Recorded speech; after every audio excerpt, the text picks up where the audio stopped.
आज की इस वीडियो में हम बात करेंगे 10वीं कक्षा की प्रश्नावली 3.2 की प्रश्न संख्या 6।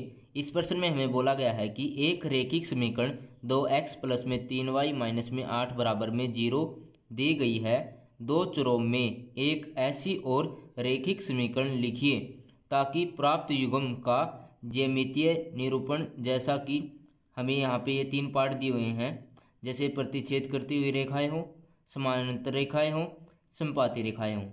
तो हम सबसे पहले हमारे फर्स्ट पार्ट को लेंगे।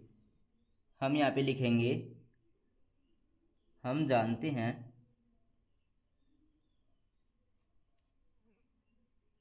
कि प्रतिच्छेदी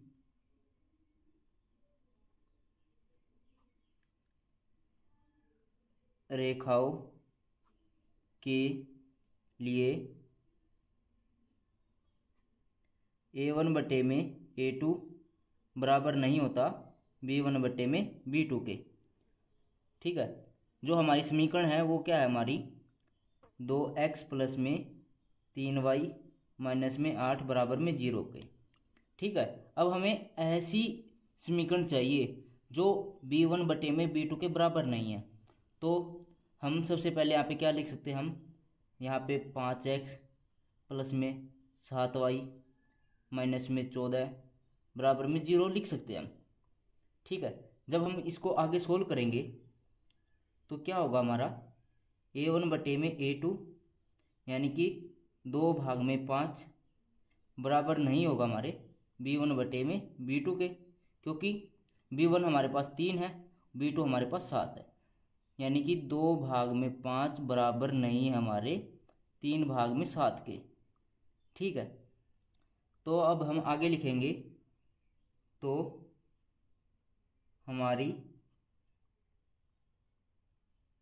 समीकरण होगी, क्या होगी हमारी समीकरण 5x प्लस में 7y माइनस में 14 बराबर में 0। इसकी जगह हम कोई भी इक्वेशन ले सकते हैं, जरूरी नहीं है कि हम इसी इक्वेशन को लें, हम कोई भी इक्वेशन यानी कि कोई भी समीकरण ले सकते हैं। तो ये आ गया हमारे फर्स्ट पार्ट का आंसर। अब हम अपने सेकंड पार्ट को सोल्व करेंगे। सेकंड पार्ट में हम लिखेंगे हम जानते हैं कि समानांतर रेखाओं के लिए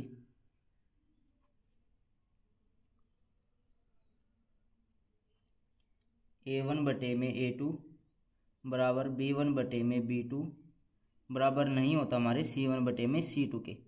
यानी कि हमें a1/a2 b1/b2 तो बराबर लेना है, लेकिन c1/c2 बराबर नहीं लेना।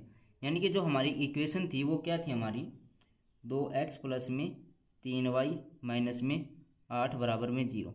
हमें 8 भाग में कुछ और लेना है, यानी कि हमें c1/c2 बराबर नहीं लेना। तो इसके डबल कर देते हैं, जैसे 2 की जगह 4 ले लेते 4x, 3 की जगह हम 6y ले लेते हैं, 8 की बजाय हम यहाँ पे 9 ले लेते हैं बराबर में 0। जब हम इसको आगे सोल्व करेंगे a1/a2 यानी कि 2 भाग में 4 करेंगे तो कट के आ जाएगा हमारा 1/2। जब हम b1/b2 करेंगे तो 3 भाग में 6 कट के आ जाएगा हमारा 1/2। तो हम आगे देखते हैं a1/a2 बराबर है b1/b2 के, लेकिन बराबर नहीं हमारे c1/c2 के। तो हम यहाँ पे लिखेंगे तो हमारी नई समीकरण हमारी क्या है 4x प्लस में 6y माइनस में 9 है।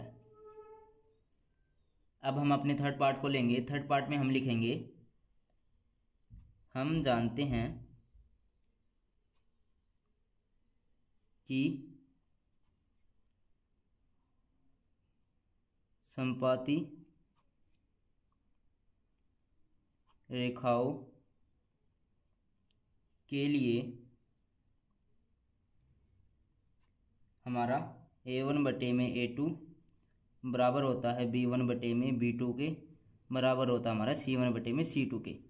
यानी कि जो हमारी समीकरण थी 2x प्लस में 3y माइनस में 8 बराबर में 0। अब हमें ऐसी नई समीकरण लेनी है जो इनके बराबर हो। अब हम इसके 3 गुणा कर सकते हैं। जैसे 2 के 3 गुणा क्या होगा हमारा 6, 3 का 3 गुणा क्या होगा हमारा 9, और 8 का 3 गुणा क्या कितना होगा हमारा 24, तो -24 बराबर में 0। जब हम इसको लिखेंगे A1 बटे में A2, तो 2 भाग में 6 करेंगे तो कट के आ जाएगा हमारा 1 बटे में 3 आ जाएगा। B1 बटे में B2 करेंगे यानी कि 3 भाग में 9 करेंगे तो कट के आ जाएगा हमारा 1 बटे में 3। C1 भाग में C2 करेंगे तो 8 भाग में 24 करेंगे तो कट के 1 बटे में 3 आ जाएगा हमारा।